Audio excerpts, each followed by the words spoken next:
Okey, bismillahirrahmanirrahim. Assalamualaikum warahmatullahi wabarakatuh. Selamat pagi semua. Salam sejahtera. Okey, sekarang dah 8:06 minit. Kita kena mula kelas dulu. Okey. Boleh kita mula sekarang?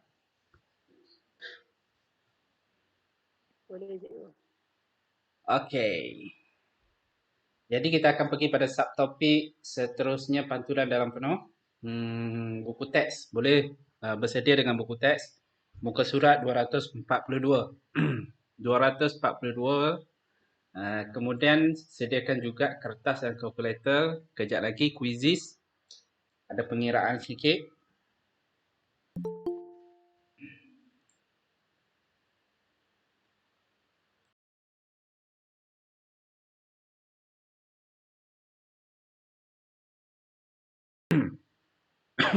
Okey. Jadi kita akan tengok dulu objektif. Okey, objektif pembelajaran pada hari ini. Okey, untuk pantulan dalam penuh. Okey, kita pergi tajuk pada pantulan dalam penuh. Okey, pantulan dalam penuh. Fokus kita, okey, untuk pantulan dalam penuh, kita akan jumpa okey, menerangkan sudut genting dan pantulan. Sudut genting. Okey, istilah baru, sudut genting. Bukan genting Highland ini sudut genting. Lepas tu perkaitan daripada sudut genting ni, inilah kepada pantulan. Okey, pantulan dan pantulan dalam penuh lah. Okey, yang kedua menghubung kait sudut genting C dengan indeks biasan. Ni kita kena hubung kaitkan. Masa 6.1 kita dah jumpa lah. Kita dah belajar indeks biasan. Okey, kalau ingat balik indeks biasan, N sama dengan sin I bahagi dengan sin R. N sama dengan sin I bahagi sin R. Yang mana sin I itu adalah I itu sudut 7, okey, sudut 7 di dalam vacuum. Okey, kemudian sin R, R itu adalah sudut biasan, okey, sudut biasan di dalam medium, okey, dalam medium iaitu kawasan yang lebih tumpat. Okey, itu adalah indeks biasan N.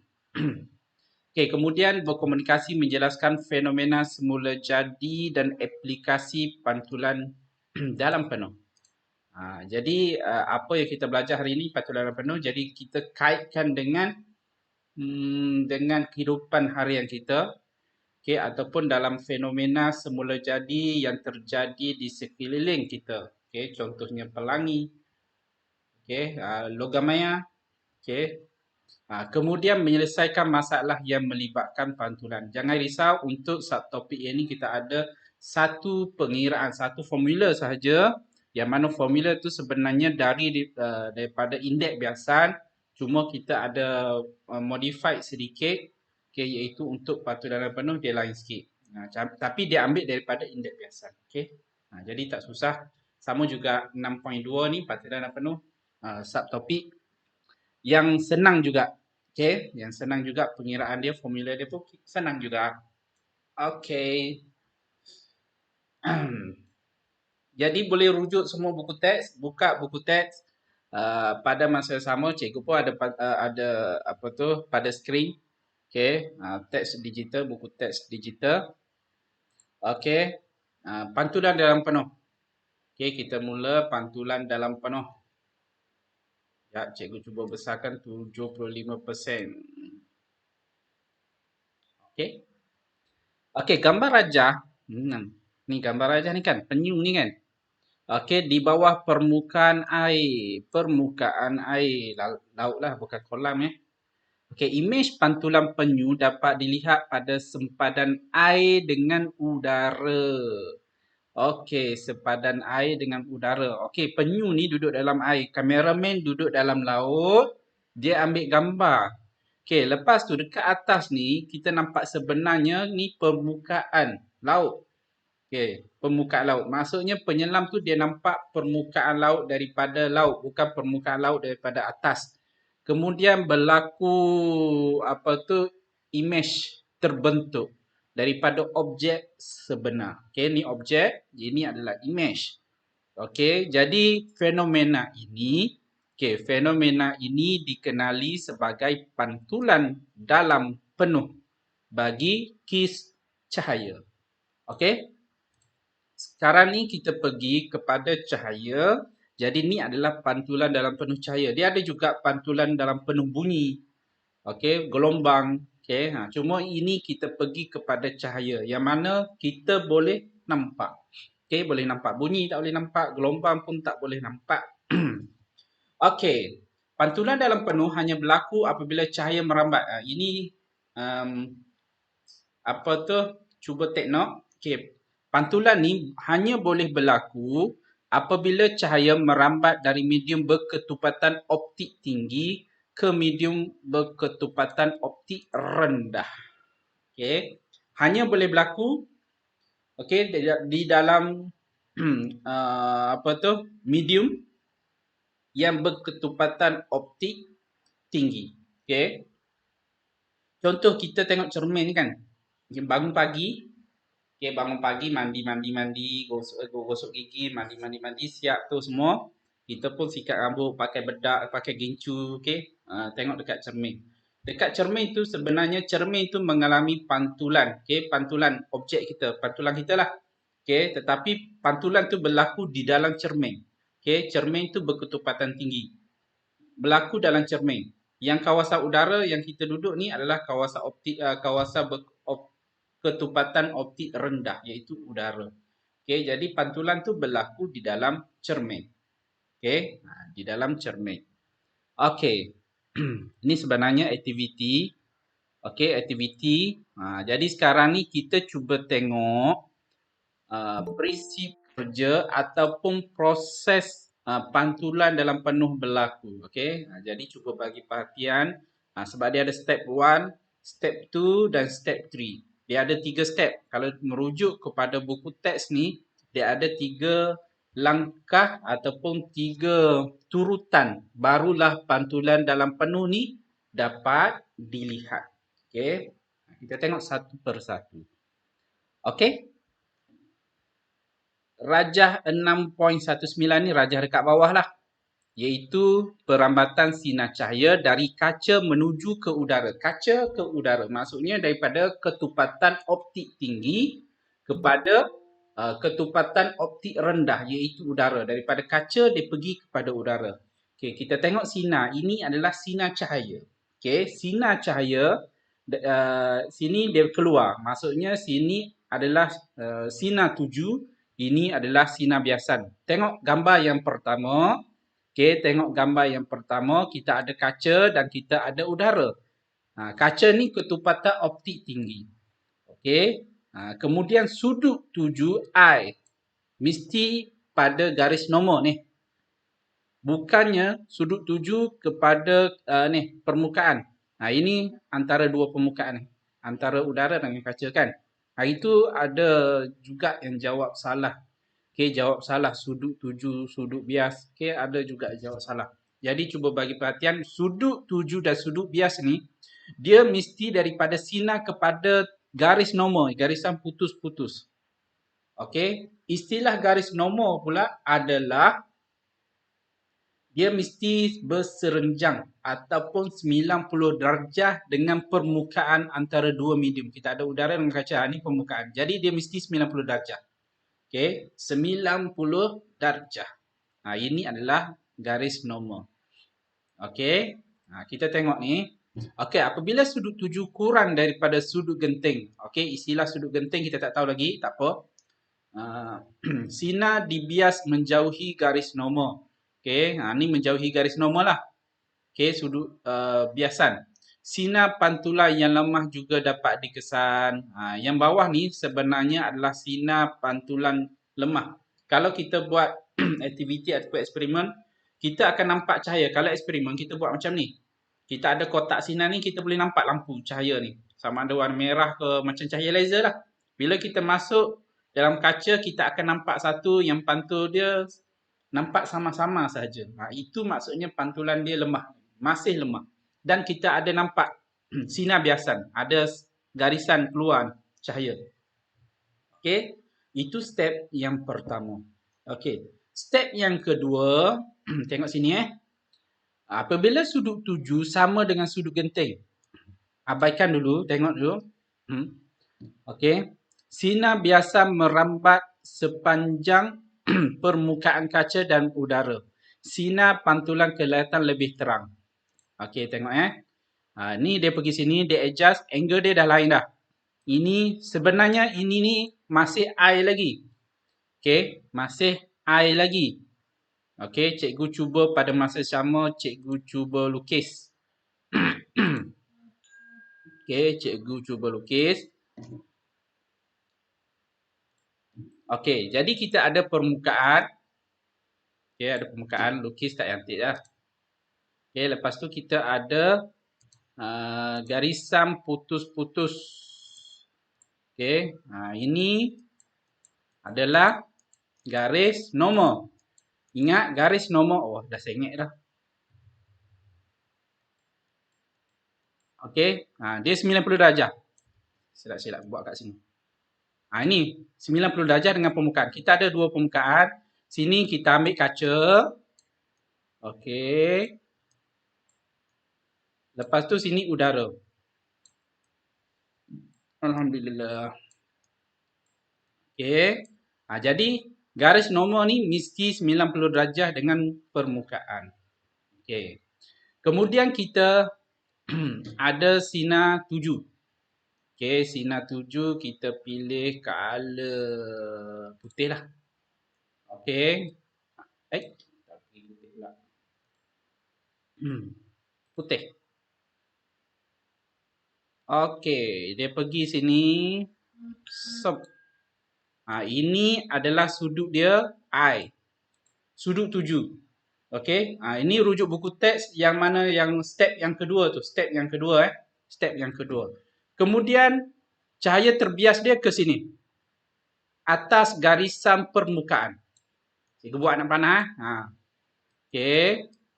Jadi ini adalah sudut bias R. Ataupun ni cikgu buat sudut ni ataupun sebab dia ni dia 90 darjah. R dia adalah 90 darjah. Okey, step yang kedua ni Okey, jadi bila sudut bias ni, pembiasan ni sama dengan 90 darjah, I tadi ni, sudut tuju ni dia bertukar daripada I, dia bertukar kepada sudut genting, simbol dia adalah C. Okey. Jadi sebab tu dalam buku teks, dia tak tulis I. Dia tulis C. Okey, dia tulis sini C. Okey, macam ni lah. Dia ada sinar tuju, lepas tu sinar bias yang kedua, sudut dia 90. Sudut bias dia adalah 90. Bila sudut pembiasan dia 90 darjah, sudut tuju ni kita panggil sudut genting. Okey. Istilah sekali lagi Kalau sudut tuju ni, okey, dia pergi sudut tuju dan ada sudut bias. Jadi bila sudut pembiasan dia adalah 90 darjah, ni 90 darjah ni, okey, sudut tuju tadi sama juga dengan sudut genting, iaitu I bertukar kepada C. Okey, I bertukar kepada C. I bertukar kepada C. Dalam buku teks yang langkah yang kedua, okey, dia tak label sebagai I. Dia dah tukar I itu kepada C.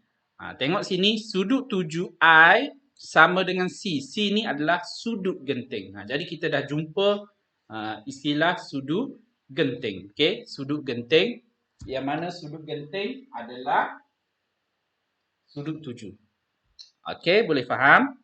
Cikgu cuba perlahankan tempo cikgu slow kan. Tempo penerangan.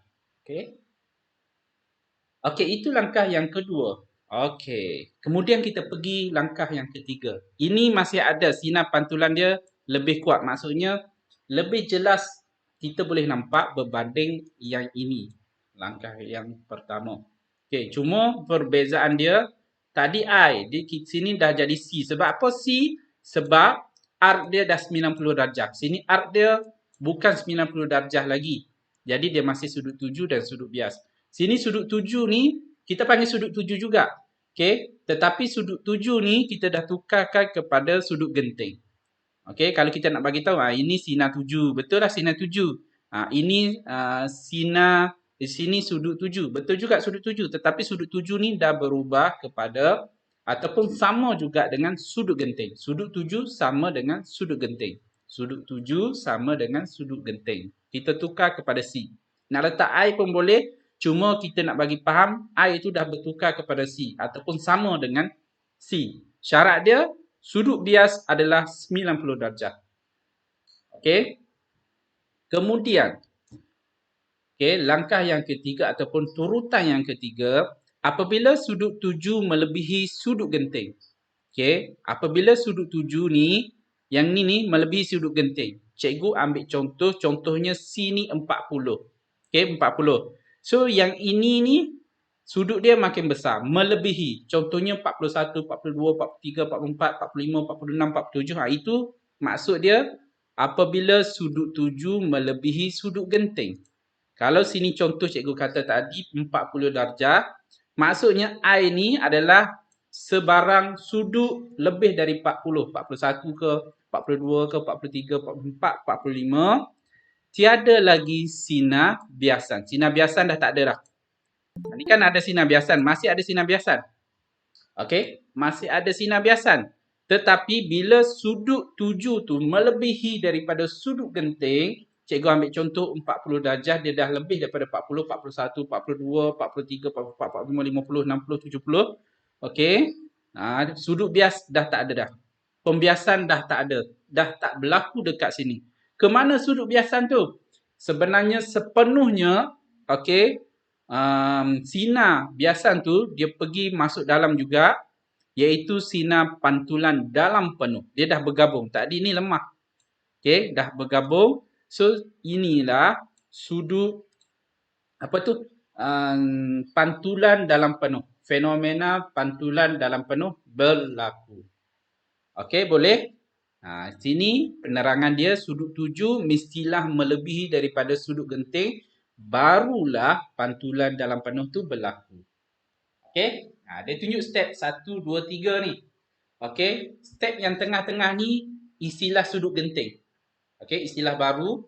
Okey, yang kita jumpa sudut genting ni adalah sudut tuju. Sudut genting ni adalah sudut tuju. Syarat dia, sudut biasan dia adalah 90 darjah.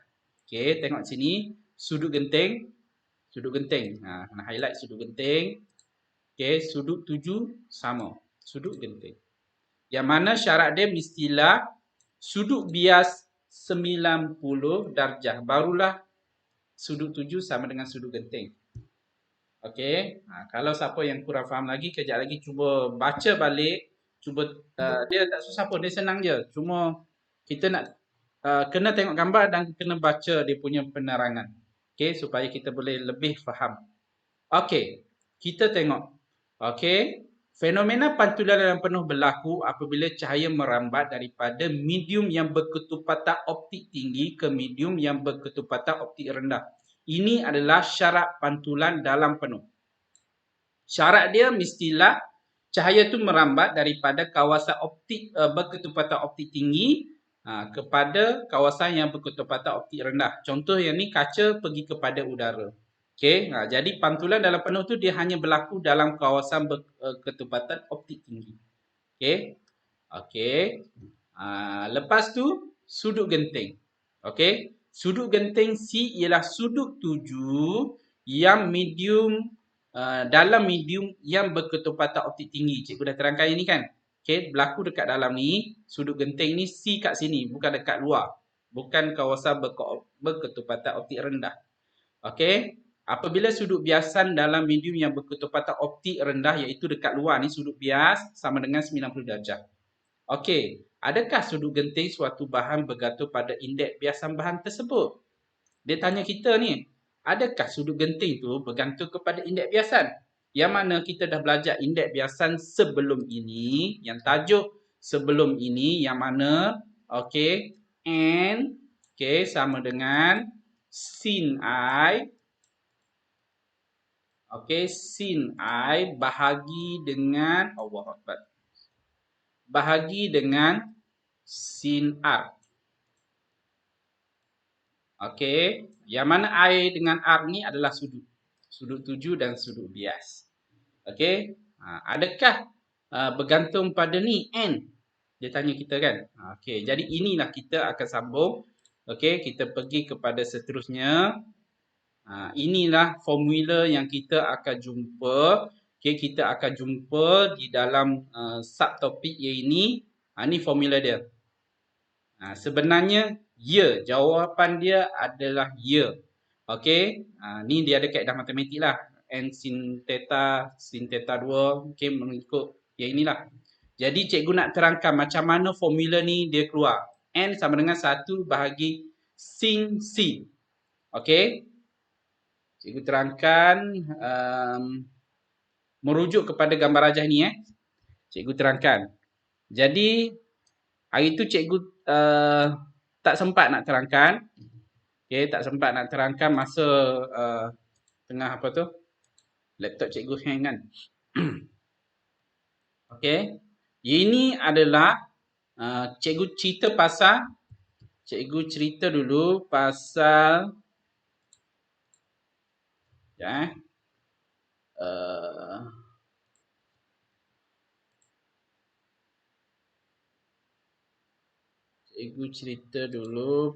select object. Okey.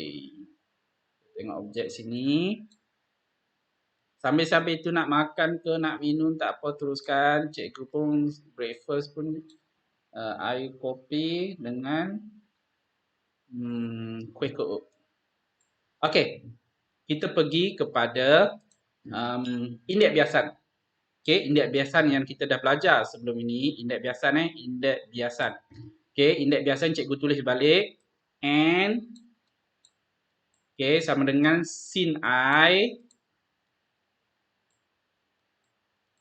bahagi dengan sin R. Okey. Berapa dah? 8.28. Okey, insya-Allah sempat. Okey. Dia tengok gambar rajah ni, bergantung pada gambar rajah ni.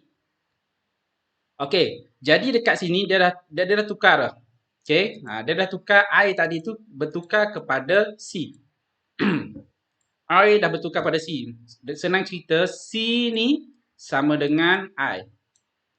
Okey, ini adalah sudut tuju. Dah jadi sudut genting. Kenapa? Sebab sudut bias dia dah 90 darjah. Untuk formula yang ni kita kena ingat balik. Sin I ni ini adalah ketupatan rendah. Ketupatan optik rendah. Bawah ni adalah ketupatan optik tinggi. Okey, penggunaan ini penting. Okey, I ni mestilah ketupatan dia adalah rendah. Cikgu bagi tahu sini, cikgu tulis, cikgu buat macam nilah. Ni rendah. Rendah, ketupatan optik rendah. Okey. Yang duduk bawah ni mestilah ketupatan optik dia mestilah tinggi. Okey, untuk formula indeks biasan. Cikgu tulis dengan mouse tulisan jadi dia tak cantik sikit. Into. Okey.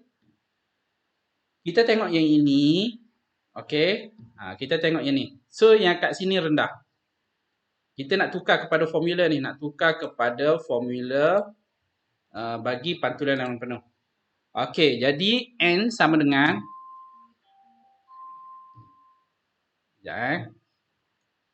Okey. I kalau ikutkan sini kan. Tetapi ni ketupatan tinggi. Ni ni dalam kaca ni udara. Sudut bias ni dekat udara. Tapi mengikut formula indeks biasan, sin I ni syarat dia dekat atas ni mestilah ketupatan optik rendah. Jadi sudut bias 90 darjah ni kita tak boleh letak dekat sini 90 darjah. Okey. Kita kena tukar, kita kena letak dekat atas ni. Jadi dia akan jadi macam ni. Sin 90. Kenapa cikgu 90 dekat atas? Kenapa tak duduk bawah? Sebab R tu adalah sudut bias dan kat sini R dia 90. Sebab indeks biasan, formula indeks biasan ni syarat dia bukan setakat sin I dengan sin R. Syarat dia mestilah kawasan atas ni, nilai atas ni adalah kawasan yang berketupatan optik rendah. Jadi yang sudut bias ni berlaku di udara, ketupatan optik rendah. Jadi 90 ni kita letak dekat atas. So dekat bawah dia sin I tadi dah bertukar kepada C. Kerana sudut bias 90, jadi I dah jadi C, iaitu sudut genting. Ini masih sama N. Kalau kita tekan kalkulator, sin 90, kita akan dapat nilai dia 1. Okay. Last kali kita akan dapat formula baru. Formula baru indeks biasa bagi pantulan dalam penuh. Inilah cerita dia, formula pantulan dalam penuh. Setakat ni ada soalan? Jadi ini adalah formula. Formula bagi pantulan dalam penuh. Ni formula dalam pantulan dalam penuh. Cikgu cerita step 1, step yang kedua, kenapa boleh keluar formula. Kalau tak nak ingat ni pun tak apa. Cuma yang cikgu cerita dekat sini ni, ni kena ingat. Sebab kadang-kadang dalam soalan tu, dia suruh cari indeks biasan. Kejap lagi, kuisis kejap lagi, cikgu ada masuk satu soalan, perlu mencari indeks biasan bagi kes macam ini, kes macam ni dan kena guna pengiraan macam ni. Cuma pengiraan dia kita kena tukar, I ni adalah kawasan yang berketupatan rendah. Maksudnya kena ambil yang dekat sini. Letak atas, yang dekat sudut 7 ni kena letak bawah. Kejap lagi dalam kuisis, cikgu bagi tahu siap-siap. Akan jumpa. Apa yang cikgu cerita ni jumpa dalam soalan kuisis sekejap lagi. Jadi kena ingat balik, ini adalah formula baru dalam pantulan dalam penuh, N sama dengan 1/C. Yang mana sama juga, iaitu pantulan dalam penuh ni dia ada kaitan juga dengan indeks biasan. N ni adalah indeks biasan. Setakat ini ada soalan. Sebelum kita sambung, ada soalan?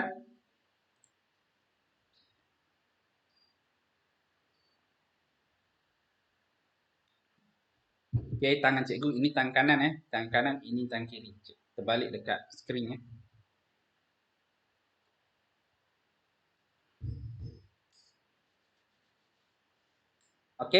Kehadiran kita setakat ini adalah 25 orang.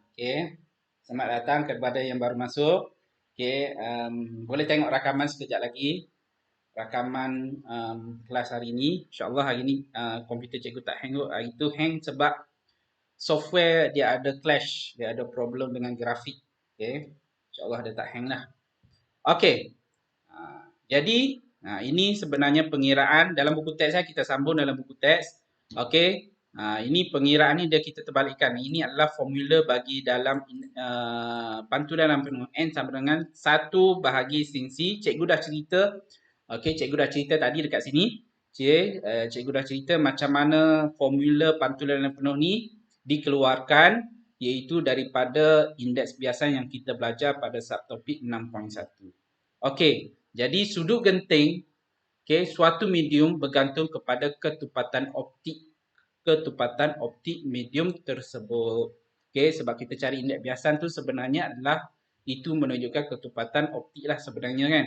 Semakin tinggi indeks biasan N indeks biasan N semakin kecil sudut genting medium tersebut. Jadi setiap medium kaca ke intan ke udara yang berketupatan tinggi pun dia ada indeks biasan, nilai dia tak sama. Yang cikgu cerita tadi 40. Ada setengah tu 40 lebih. Dia biasanya dalam 40 macam itulah. 40, 42, 45 sudut genting bagi medium-medium yang berketupatan optik. Macam kaca, intan, apa lagi dalam air. Jadi nilai sudut genting tu dia tak sama mengikut ketupatan optik tersebut.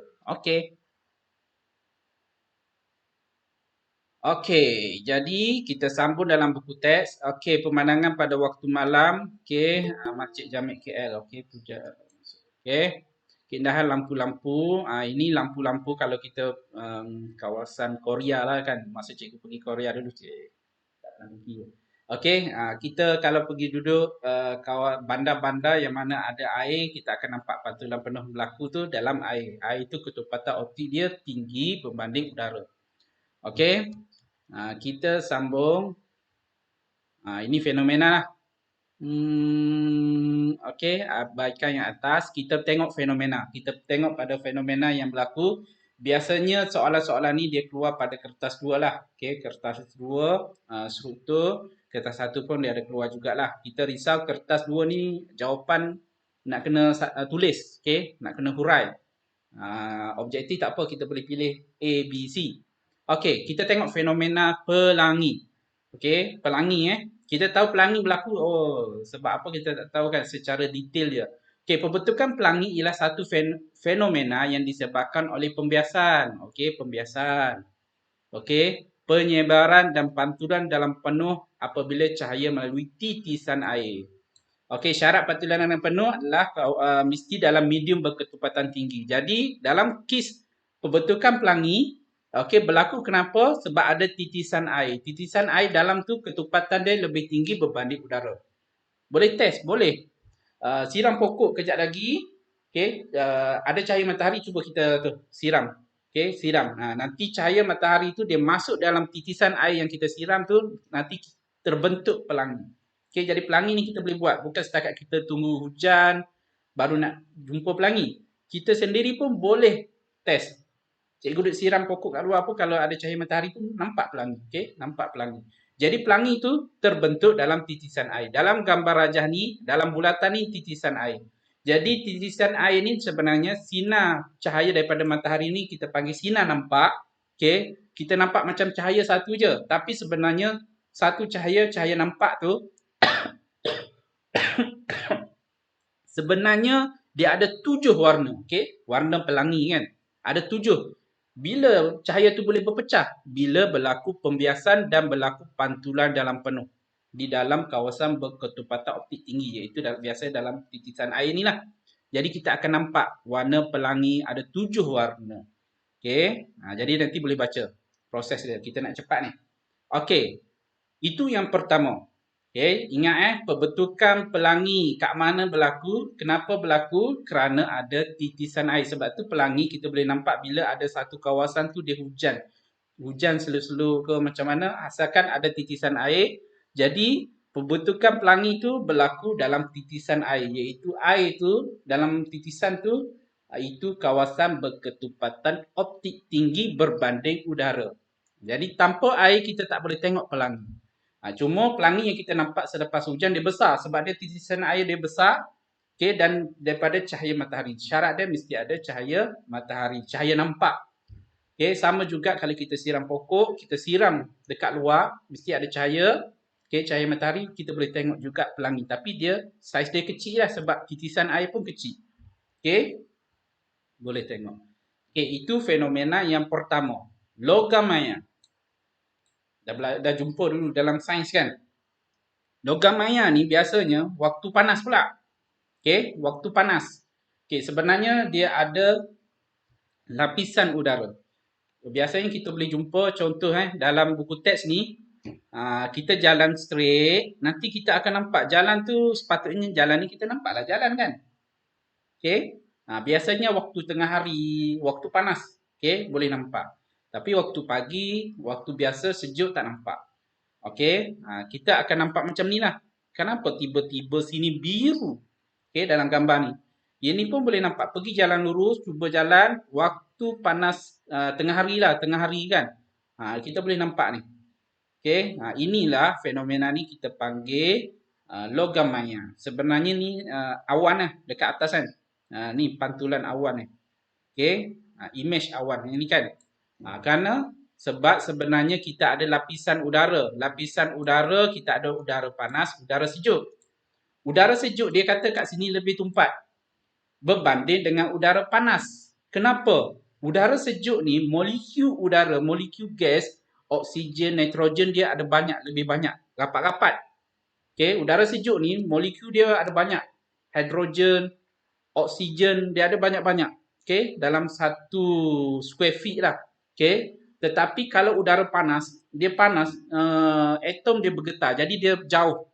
Jadi ketupatan dia lebih rendah berbanding udara sejuk. Perbandingan antara dua, udara sejuk dengan udara panas.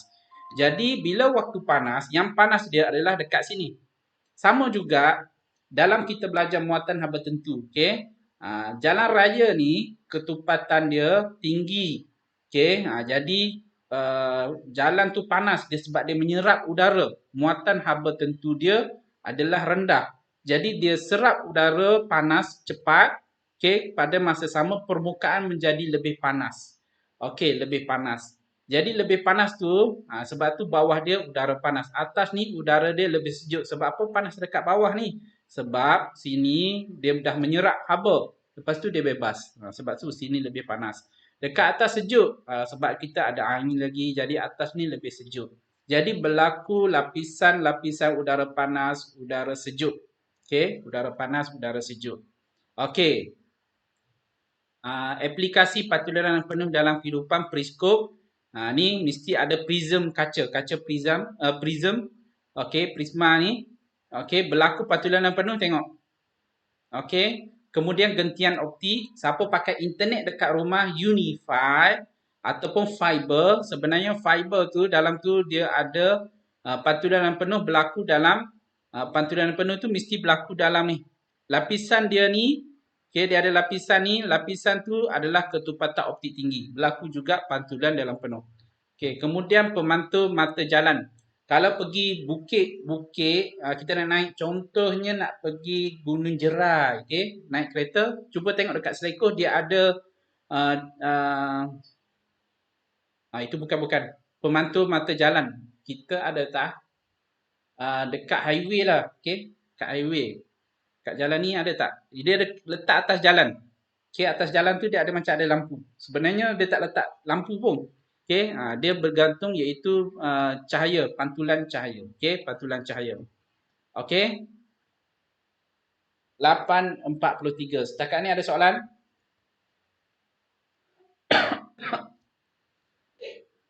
Penyelesaian masalah. Okey, pantulan dalam penuh. Contoh satu. Okey, kita pergi kepada soalan. Okey, menunjukkan satu sinar cahaya merambat dari udara ke prisma yang mempunyai indeks biasan 1.49. Indeks biasan 1.49. Indeks biasan 1.49. Hitungkan sudut genting prisma.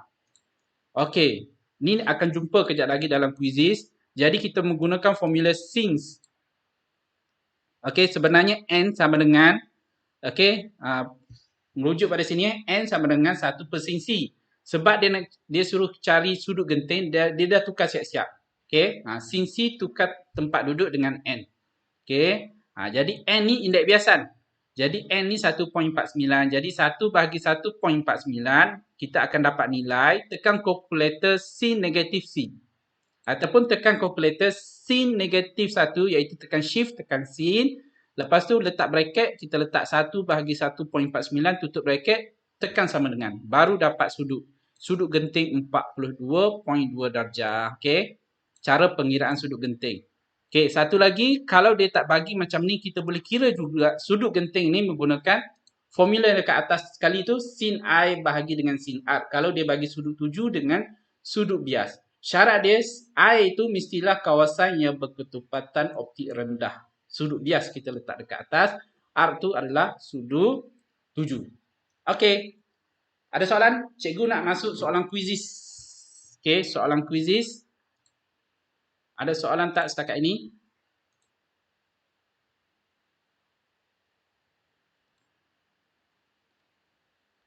Kelas, ada soalan tak? Tak ada, cikgu. Tak ada. Okey. Ruangan chatting.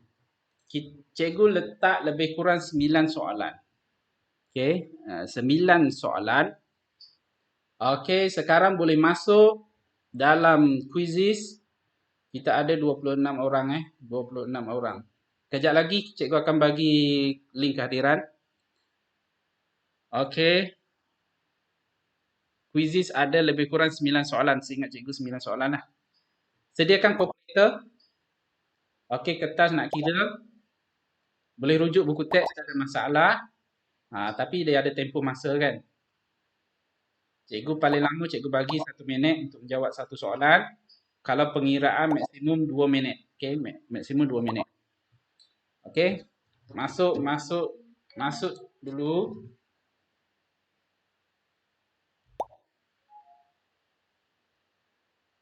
Okey, cikgu nak ambil gambar. Senyum.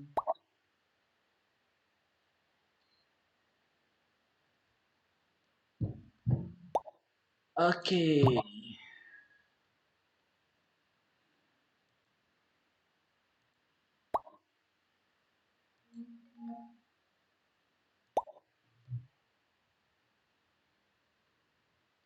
YouTube words. Okey.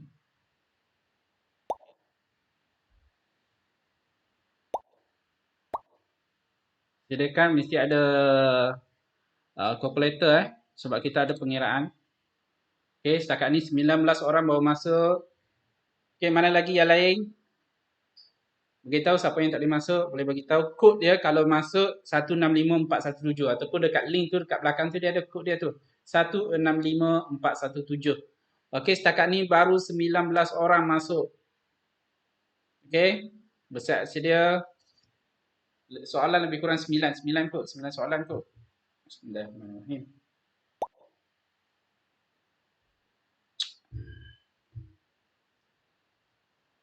Okay, jadi soalan ni menguji kefahaman, okay, menguji kefahaman kamu atas penerangan cikgu tadilah, perkongsian cikgu. Okay, kelas PDPR. Target cikgu 60 ke atas, 60% ke atas. Sebab bila jawab soalan quizzing ni biasalah semua terkejar-kejar untuk menjawab. Okay, terkejar-kejar, kira-kira apa semua kan. Okey, baru 21 orang masuk. Mana lagi yang lain? Okey. 22 orang. Okey. Bersiap sedia? Kita boleh mula menjawab sekarang. Okey, selamat menjawab. Fokus cikgu jawab dengan betul, bukan jawab dengan cepat. Jangan kiralah apa yang ke atas ke bawah.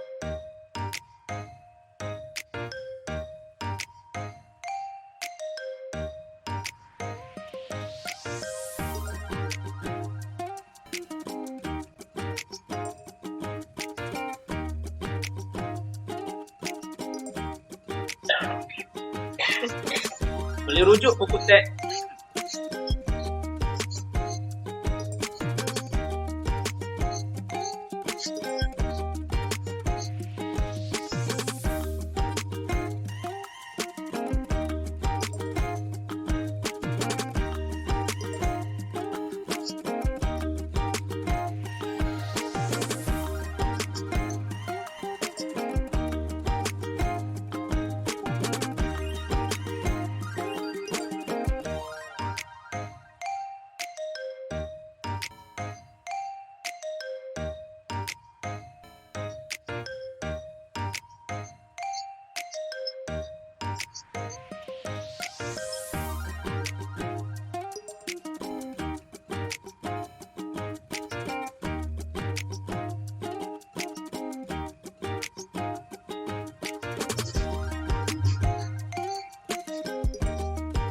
Okey, jawab elok-elok Tengok dekat sini, 48% saja jawab dengan betul ni. Fokus jawab dengan betul Jangan kejar sangat masa.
Yang manakah sudut adalah sudut genting kaca? Oh, yang ini soalan keliru A, B, C, D. Mana satu ni sudut genting? Sudut genting mestilah sudut tuju. Sudut tuju tu mestilah kawasan yang berketumpatan optik tinggi. Okey, bukan kawasan berketumpatan optik rendah. Ini pun ramai juga yang salah.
Kejap, kejap, kejap. Ya. Ada satu soalan sudut genting kaca dia 60 dalam gambar. Tapi dalam soalan yang cikgu tulis 40 darjah. Oh, ya ke? Nak jawab mana satu you?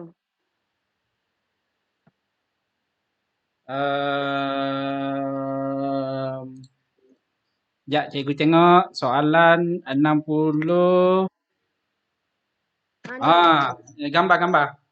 Tak ada masalah. Ikut Sudut tu. Sudut tak ada masalah sudut. ikut gambar ah. Ikut gambar je, tak ada masalah. Sebab dia tidak ada pengiraan pun. Tak ada pengiraan pun. Okey?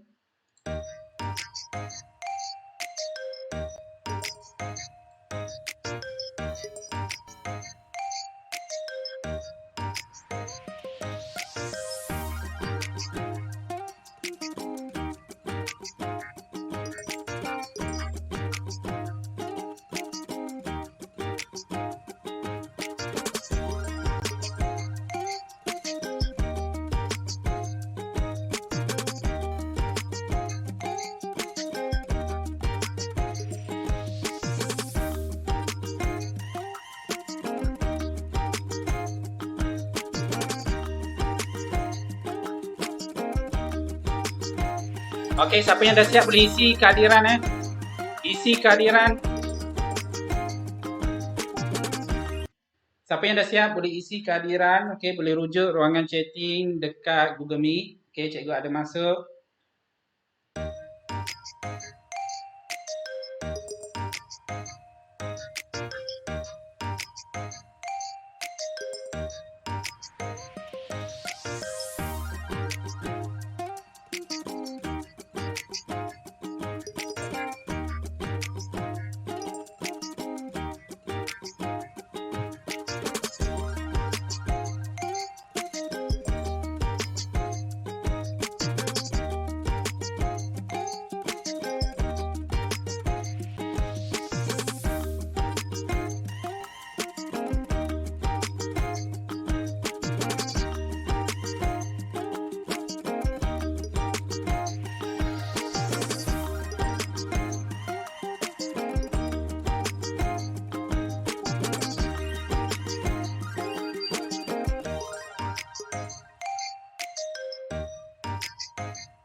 Okey, 15 orang dah siap. Okey, 15 orang dah siap.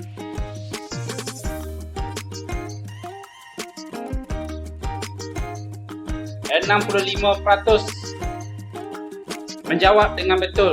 Jumlah soalan dijawab dengan betul dan 65%.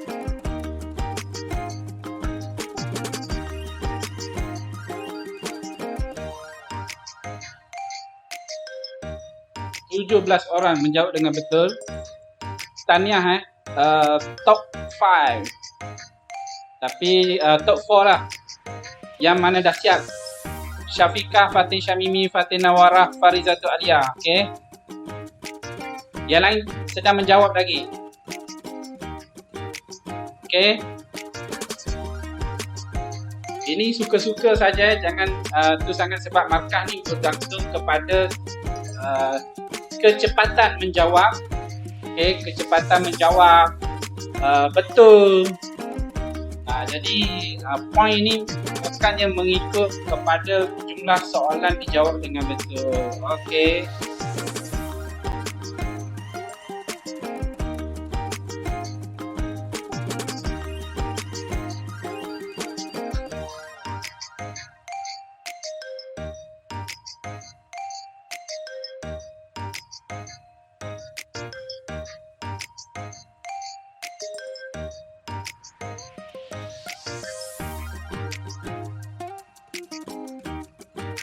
Okey, setakat ini yang dah isi kehadiran, cikgu baca nama yang dah isi kehadiran. Disha, Syafiqah, Nur Fatin Syamimi, Nur Zulaikha, Fatin Hadirah, Hazwani, Nik Safia Izzati, Nurul Hazwani, Nur Anissa Dahlia, Nur Wadinatul Akma, Farizatul Alia, Fasihah, Fatin Nawarah, Puja, Nur Syahirah, Azli Sofia, Nur Anissah, Ilyana, Siti Nur Salihah, Muhammad Izzat Danish. Okey, setakat ni yang isi kehadiran 18 orang. Okey, 18 orang. Okey, mohon isi kehadiran siapa bagi yang dah siap. Setakat ni yang dah siap menjawab soalan kuisis, kalau tengok dekat situ adalah dekat sana tu 21 daripada 23 orang yang menjawab soalan. Dah 22 orang menjawab. Siapa yang dah siap? Tengok ruangan chatting, isi kehadiran kelas pada hari ini. Kita ada 26 orang. Okey, 26 orang. Ada yang tak dapat masuk kuisis, tak apa. Okey, yang penting isi kehadiran. Okey, isi kehadiran kelas kita pada hari ini. Okey, Nofatin Najihah Sazwan, okey, yang baru isi kehadiran. Okey, mana lagi yang lain? Setakat ni yang isi kehadiran baru 20. Okey, Nofazana Aimi.